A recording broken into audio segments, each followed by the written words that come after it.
My name is Karen. I'm 30 years old. I work in clerical support at a shipping company. I got this job right after high school and have been here ever since.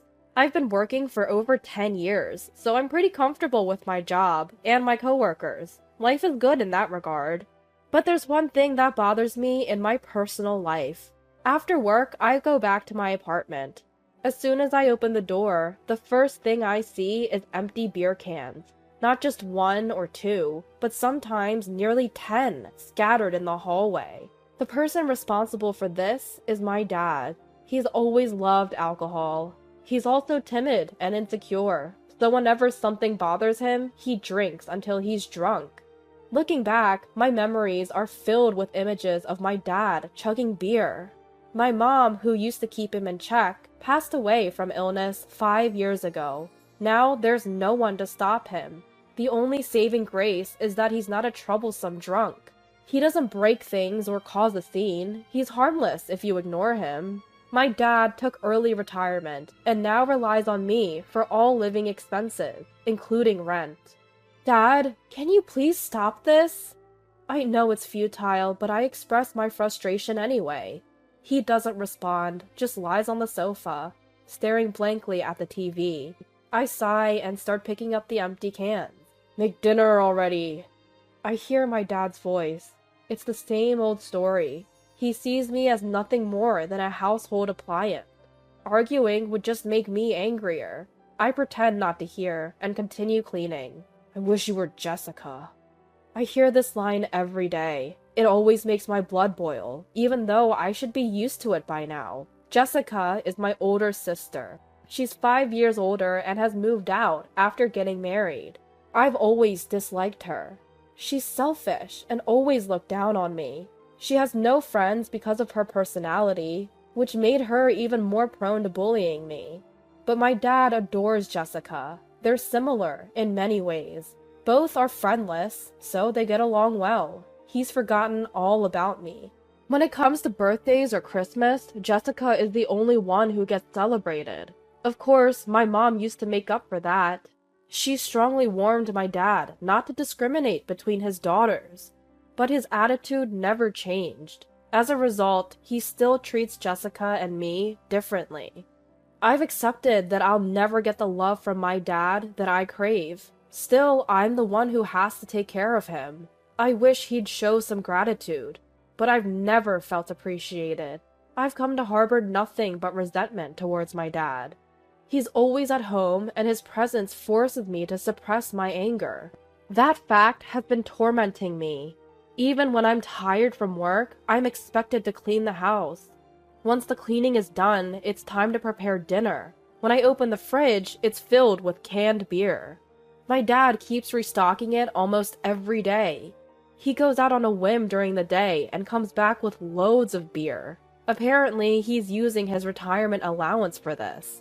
He manages that money himself, and I don't know the exact amount, but considering he can afford daily booze, he must have a decent amount. If you have that much, contribute to the household expenses. I always think that. I push aside the canned beer in the fridge to find some buried ingredients. I gather them and quickly stir-fry something for dinner. Once I place it on the table, my job is done. My dad will start eating whenever he feels like it. Having finished my daily duty of caring for my dad, I quietly leave the house. A 5-minute walk from home, there's a cafe. It's open late and serves good food. For someone like me, who doesn't feel at home in my own house, this cafe has become a sanctuary. You look down, as usual. Miss Tyrett, the owner, always greets me warmly. She's 10 years older than me and has become like another sister. Actually, she's more reliable and kinder than my real sister. I vent here every day, and Miss Tyrett always comforts me. Today, after my usual rant and as closing time approached, I noticed a pile of cardboard boxes in a corner. When I asked Miss Tyrett about them, she let out a rare, deep sigh. I'm always the one listening to complaints, so today you can listen to me. She began to speak, looking tired. Apparently, she has a relative who's an antique collector. She's been asked to store part of the collection, and the boxes in the cafe are just a fraction of what's at her home. I couldn't say no. He's family. Every household has its own set of problems. I genuinely thought that. I regretted that all I could do was listen. I wish I could be someone who uplifts others. I took a sip of my now cold coffee and decided to leave. A few days later, I returned home from work and noticed something different. As I opened the doorway, I saw an unfamiliar woman's coat hanging there. From the living room, I heard my dad's unusually cheerful voice, and another voice, one that sent chills down my spine. I rushed to the living room and found my sister, Jessica. Who does she think she is, dressing so eccentrically? Her outfit was so flashy and bizarre. Even her hair was dyed in a color so hideous it looked demonic.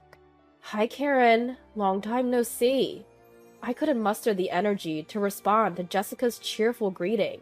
Even though she's family, she's not someone I can welcome. She's so selfish that she's been involved in legal troubles that required compensation. What has she done this time? Just hearing her voice makes my stomach churn, and seeing her in person now, I can't stop feeling dizzy and nauseous. She's my sister, but she feels more like a curse. I cautiously asked Jessica why she'd suddenly shown up. In a very casual tone, she said, "I've decided to live here." I was speechless at her sudden announcement. I glanced at my dad, who was wearing a smile I'd never seen before. It turns out Jessica had gotten divorced and had been living alone for a while. She hadn't held a steady job and had quickly reached the end of her financial rope. So she'd come here, relying on my dad. For my dad, who adores Jessica, both her divorce and her return were good news. That explained his big smile. But for me, it was terrifying news. Living with my alcoholic dad and selfish Jessica meant I'd have to support both of them. No way! I'm not living a life of servitude. I immediately objected. When I asked them how they planned to cover living expenses and food, they both said, "You'll take care of it." That was the last straw for me. Before I knew it, I was lashing out at them. "How dare you! Doing nothing but drinking all day? You come back out of the blue and expect your little sister to support you? Aren't you ashamed?" They were silent for a moment after my tirade. But then they retorted, "You're the one who's disliked by the family. You're only good for making money, so it's natural for you to work for the family." What audacity! How can someone who can't even earn their own living say such a thing? I was beyond angry. I was dumbfounded. Jessica then began urging my dad to kick me out so she could move in.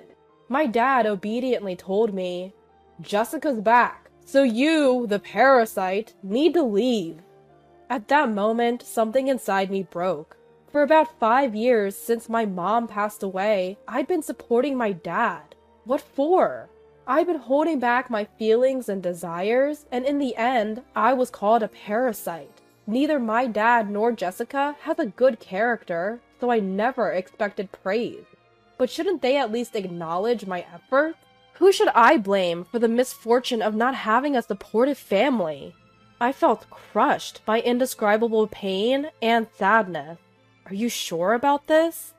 Jessica probably took my question as a plea. My dad looked happy just obeying Jessica. They both didn't realize that my words were a final warning. "Just get out." After receiving their reply, I left the living room. A little later, Jessica came into my room. She handed me a piece of paper. It was a handwritten contract by Jessica. It stated that my dad was the leaseholder of the apartment, that I was responsible for paying the rent, and that all the furnishings belonged to my dad. In other words, I was to leave the house with nothing and continue paying the rent. They were trying to enforce this blatantly unfair agreement through a handwritten document. Even for the naive and clueless Jessica, I didn't think she'd go this far. Still, I decided to play along. However, I added a condition that they couldn't restrict my actions beyond what was written in the agreement. Jessica seemed suspicious, but didn't question it. As long as she got her way, she was content. That's just how she is. A few days later, the day came for me to leave the apartment. True to the agreement, I didn't touch any of the household items. With just a single bag, I started walking to my new place. Only Dad was home. Jessica was at her own place, preparing to move. Dad would go help her in the evening, and she'd move into the apartment the next afternoon. That was the plan. Dad was looking forward to living with Jessica and couldn't hide his excitement. Seeing him like that really got under my skin. He never smiled when I was the one supporting him through hard work. He was always drowning in alcohol and treating me like a servant, and Jessica's presence only added to my irritation. How far will she go to get her way? Is she willing to disrupt her sister's peaceful life just to satisfy her own desires? The more I thought about it, the more my feelings of hatred and anger surged. Frustrating as it was, logic wouldn't get through to those two. So I decided to switch gears. That afternoon, I visited the house with the movers I'd hired. It was around the time Dad would be heading to Jessica's place. It was better for him not to be there while we moved things.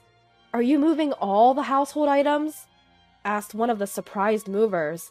I can't blame her for being shocked. The amount of stuff I'd asked to be moved was excessive for a single woman. Still, there was no mistake in my request, so I answered with a smile.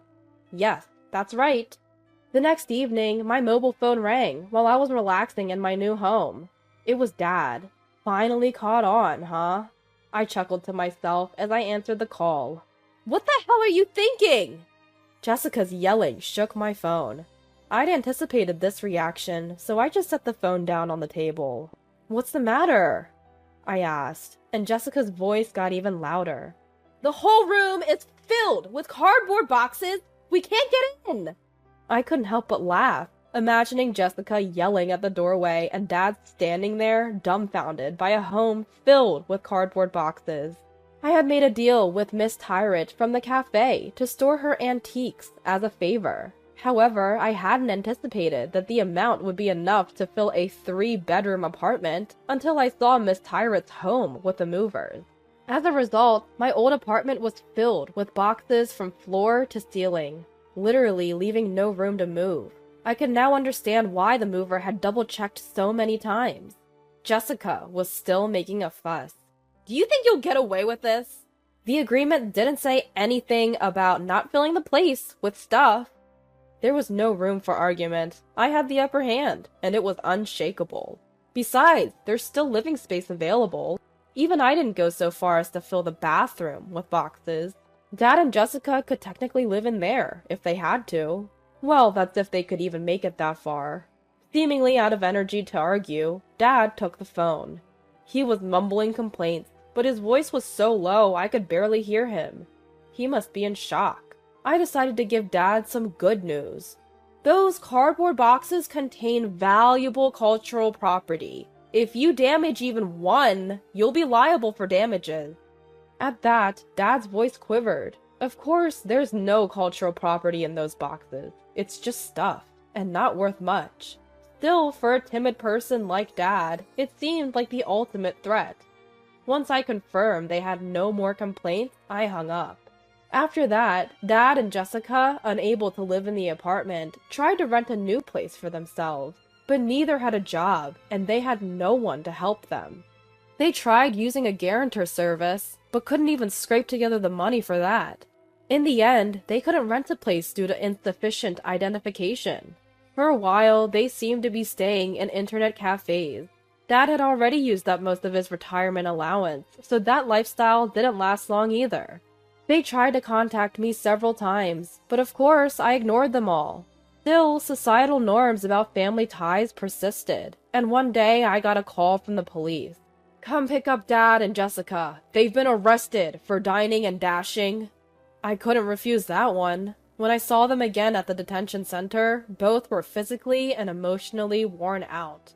They broke down and clung to me. I'm human too. When your family cries and begs, it's hard not to soften up. So I brought Miss Tyrant from the cafe along when I picked them up.